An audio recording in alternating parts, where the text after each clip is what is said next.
حضرت امیر شریعت سید عطاء اللہ شاہ بخاری رحمۃ اللہ علیہ نے اس ہندو سے پوچھا بھئی یہ ہندی کا لفظ ہے کوئی نرا دھارا ترجمہ ہے، تو آپ بتائیے اس کا معنی کیا ہے؟ وہ ہندو جھومنے لگ گئے، پڑھا لکھا نہیں، کافی دیر وہ جھومتا رہا، خوشی کا اظہار کرتا رہا، کیا پوچھ لیا شادی آپ نے ہم سے؟ تو شاہ صاحب نے پھر پوچھا تو اس نے کہا نرا دھارا کا معنی ہے وہ شخصیت جو کسی کی محتاج نہ ہو، سب کے سب اسی کی محتاج ہو۔ اب نیا دھارا یا نرا دھارا کا ترجمہ اب آئے گا نہیں لوگوں کو، اور وہ اس بزرگ پر الزام لگا دیں گے۔ یہ سمجھنے کی چیزیں ہوتی ہیں۔ اب تو لوگوں کو تسہیل کا معنی بھی نہیں آتا۔ بہت سارے لوگوں کو میں نے جب تسہیل کی بات کی تو وہ مولانا اشرف علی صاحب تھانوی رحمۃ اللہ علیہ نے لکھی، ان کا ملخص کیا ہے مولانا اشرف علی تھانوی صاحب کے بھی یہ شاگردوں کے شاگرد یا شاگرد ہیں مولانا ظفر احمد عثمانی، یہ دونوں بھائی ہیں، علامہ شبیر احمد عثمانی اور علامہ ظفر احمد عثمانی، اور دونوں کو اعزاز حاصل ہے، انہوں نے اس پاکستان میں اور انہوں نے اس پاکستان میں، پاکستان بننے کے بعد سب سے پہلے پاکستان کا جھنڈا لہرایا۔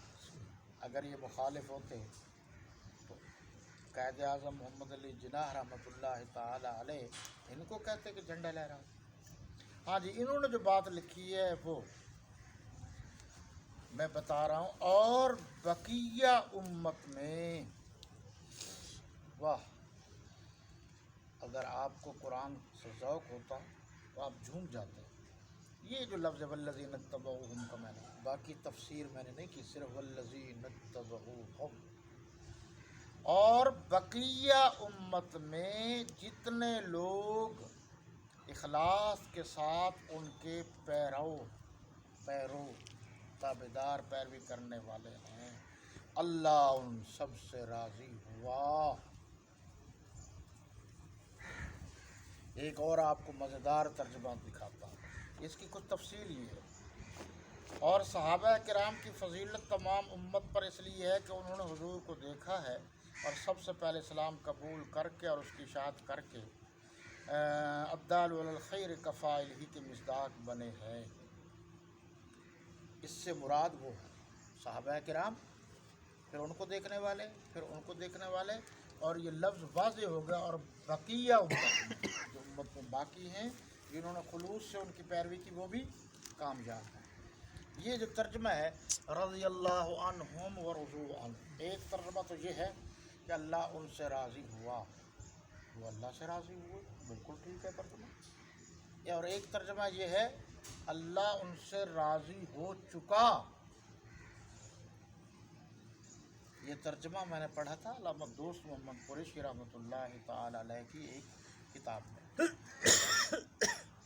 اور دیکھو میں کتنی گہرائی سے دیکھتا ہوں، گیا، ہوا، ہو چکا، لیکن آج میں نے جب دوبارہ دیکھا حضرت مولانا مفتی تقی عثمانی صاحب، یہ اس وقت دنیا کے بڑے علماء میں ان کا شمار ہے، بلکہ اگر یہ کہوں تو غلط نہیں ہوگا کہ بڑے علماء میں صف اول میں یہ لوگ ہیں۔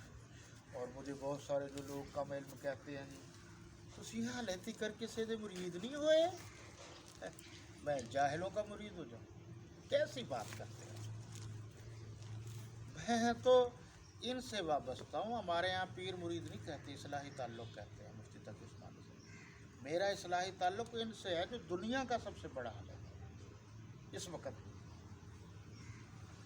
اب جن کو لام پر زبر پیش زیر کا نہیں پتہ چلتا، مجھے کہتے جی ان کی کاروں کو دیکھ کر، ان کے اچھے کپڑوں کو دیکھ کر، ان کے اچھے کھانوں کو دیکھ کر، ان کے اچھے رہائش کو دیکھ کر مجھے کہتے ہیں۔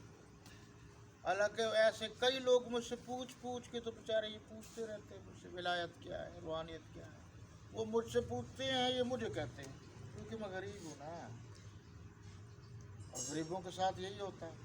آپ دیکھو یہ ترجمہ جو لکھا ہے، رونگٹے کھڑے کر کے رکھ دیے حضرت مفتی صاحب نے، مجھے بہت پسند آیا ہے۔ ترجمے تو بہت سارے ہیں ماشاءاللہ، ابھی جو میں نے ترجمہ آپ کو کر کے بتایا رضی اللہ عنہم ورضوا عنہ، انہوں نے صرف ایک لفظ کا اضافہ کیا ہے لیکن کمال کر دیا، صرف ایک لفظ کا اضافہ کیا ہے۔ یہ ہوتی ہے ساری کی ساری بات سمجھنے کی کہ جو لوگ قرآن کا ذوق رکھتے ہیں انہیں پتہ ہے نا کہ قرآن کہہ کیا رہا ہے۔ یہ دیکھیں جی آیت نمبر وہی 100 ہے جی۔ اچھا جی،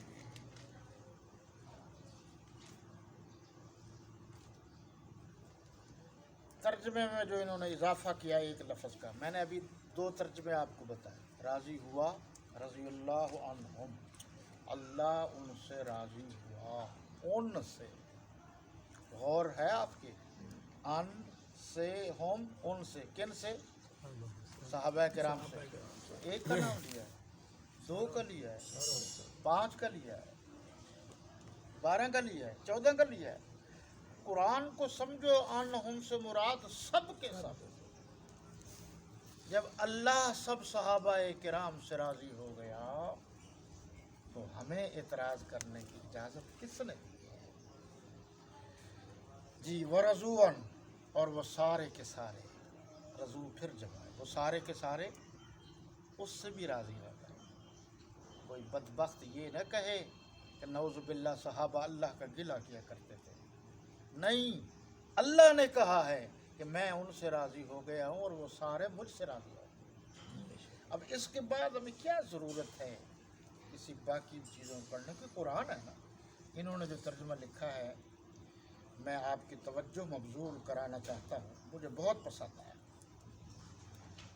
وہ لکھ رہے ہیں کہ جنہوں نے نیکی کے ساتھ ان کی پیروی کی، ان کی سے مراد صحابہ کرام، اللہ ان سب سے، میں نے سب کا لفظ کہا ہے نا ابھی، تو یہ میں نے اپنی طرف سے نہیں کہا، ترجمہ بھی میں نے اپنی طرف سے نہیں کیا، ان سب سے راضی ہو گیا ہے،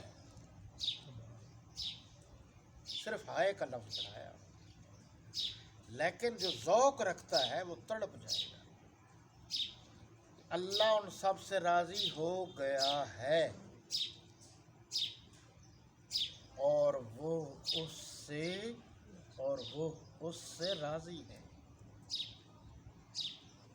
میرے خیال میں اس ترجمے کے بعد تو کسی کو ضرورت نہیں ہے، کیونکہ یہ بہت بڑے عالم ہیں اور صاحب زبان ہیں، انہوں نے اردو میں کمال کر دیا۔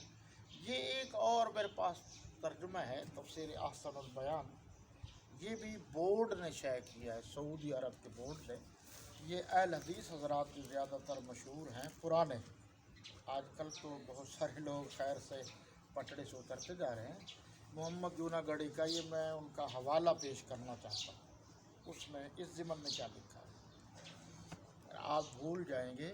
میں نے عرض کیا ہے رضی اللہ عنہم ورضوا عنہ، اور اس سے پہلے کیا لفظ تھا؟ والذین اتبعوہم بإحسان، والذین اتبعوہم بإحسان سے مراد کون ہے؟ یہ اس کی میں تفسیر کر رہا ہوں۔